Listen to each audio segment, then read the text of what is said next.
Our scripture this morning is from Genesis 3:20. So Adam called his wife's name Eve because she was the mother of all living. Genesis 3:20. You might remember that a year ago I mentioned that in the Old Testament, it only notes the death or age of men who have passed, but not the women. This may be a misogynistic writing of history, but in our discussion, I somehow overlooked the crucial passage of Genesis 3:20, which I want to bring to the forefront this year. So Adam called his wife's name Eve because she was the mother of all living. Now in Hebrew, Eve is chava, to breathe, to live, to give life. The traditional meaning of Eve is living.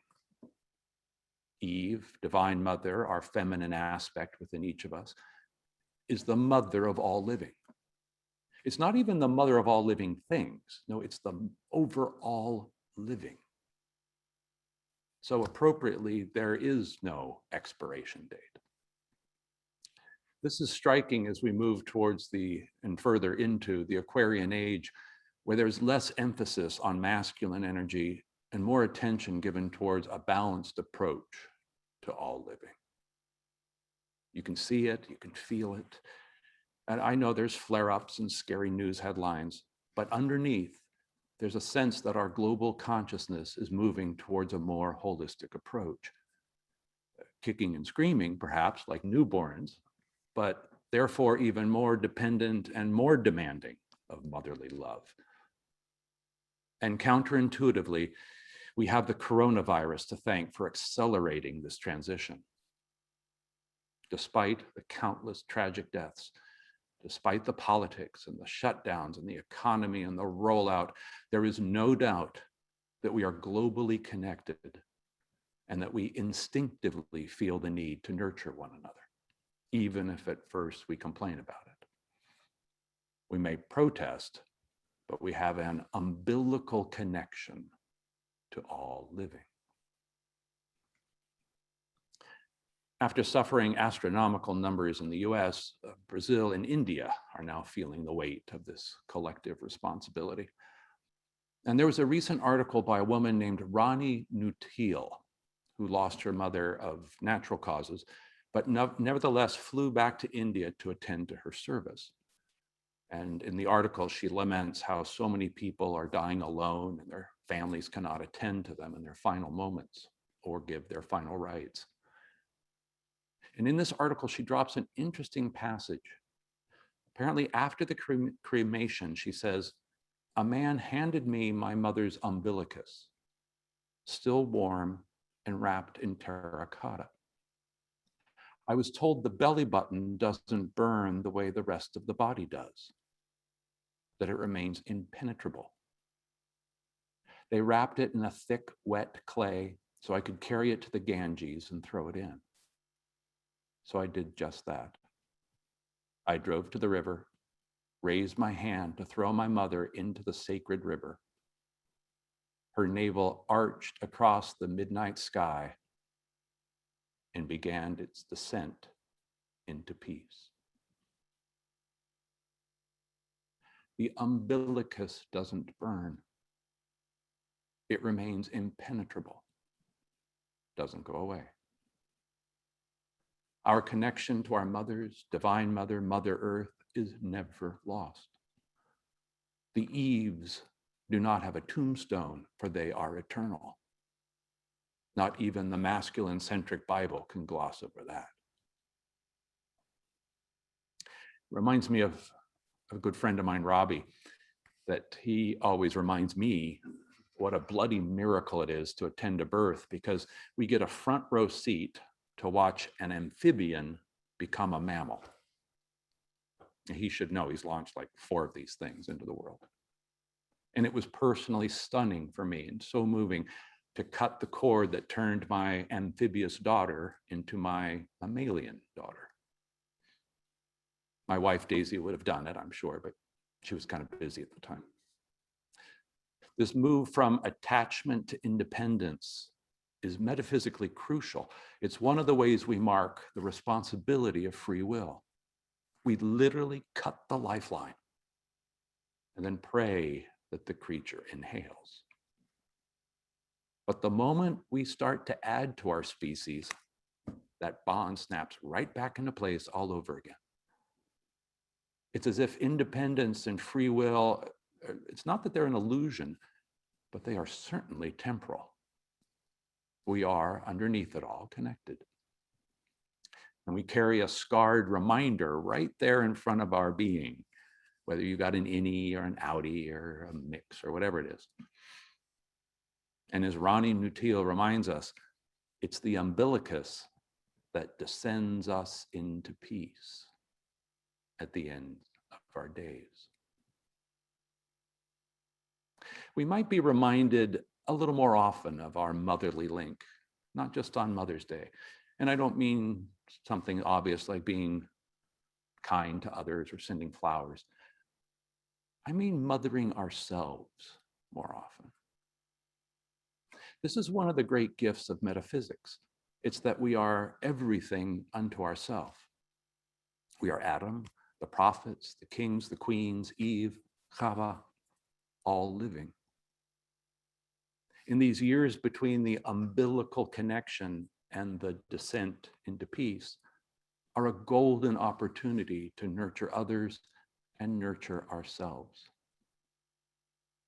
It's as if we are cut free at birth to run free like horses, with the opportunity to eventually self-mother.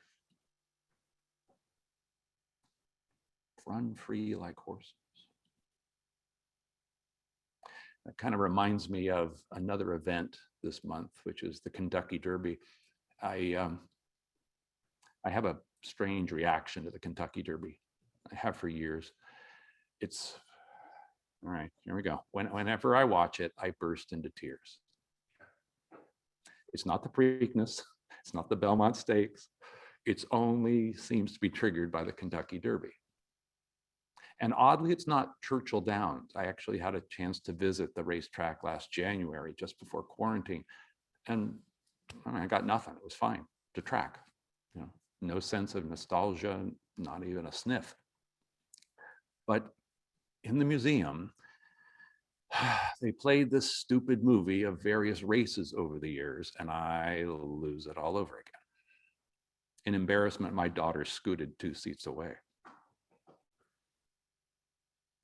Over time, I've come to associate myself with the horse. I recognize that. I equate the jockey to, quite honestly, divine initiative. And the reason I cry is because I hope that if I'm ever called upon to give my all, to run like there's no tomorrow, that I will do so. But oddly, now I'm getting older, and I would much rather spur the next generation. I'm not so much drawn to the front runners as I am to the closers, those at the back of the field. For they're giving their all as well.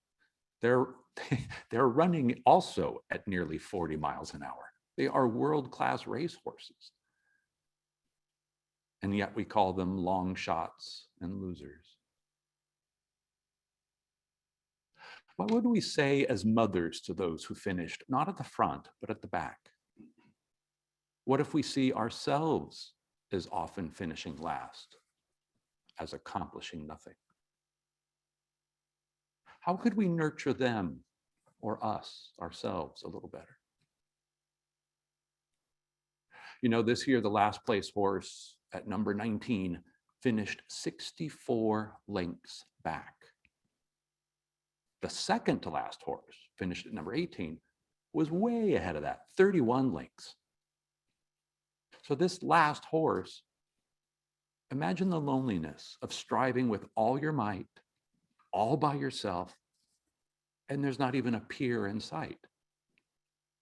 It's just you and divine initiative, as I consider the jockey representing. It's actually not so strange a concept, is it? We all have these moments. So what would we say as the mother of that horse? I know exactly what we would say. We would say, well done. You were brilliant. You gave your all. You were all alone, no spotlight, no cameras, no roses, just you and God running your guts out. So you see, we give our best not to win, not for achievement or fame, but simply to give our spiritual all. The recognition of this is self-nurturing. That is self-mothering. By the way, do you happen to know the name of that horse that finished number 19? Soup and Sandwich. I kid you not. Now, if that isn't a good metaphor for motherly love, I don't know what is. And it's the perfect lesson to balance the masculine win at all costs mentality from which we are finally emerging. We are still running hard. Oh my gosh. We finish. But it's not the placement that matters. It's our all living. And with this in mind, I watched that silly replay all over again, and I cried all over again. Mindfulness reminds us to rely less on outcomes. The Buddhists would say, don't expect fruition.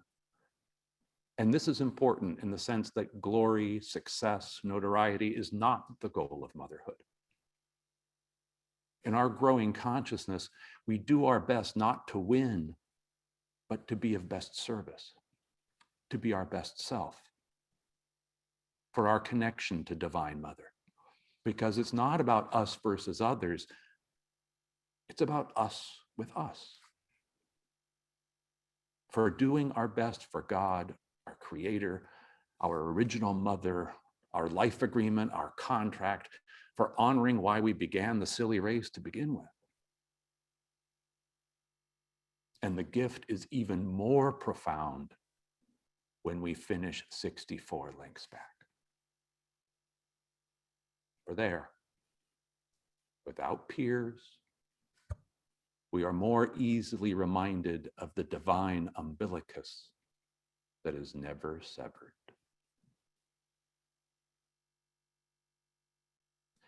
May you remember, worship, and praise your inner Eve, your all living. May you feel the umbilicus to Divine Mother more strongly today than ever before. And may you carry it for a lifetime. And no matter what the outcome, may you reward yourself with soup and a sandwich. Blessings to you all, and happy Mother's Day.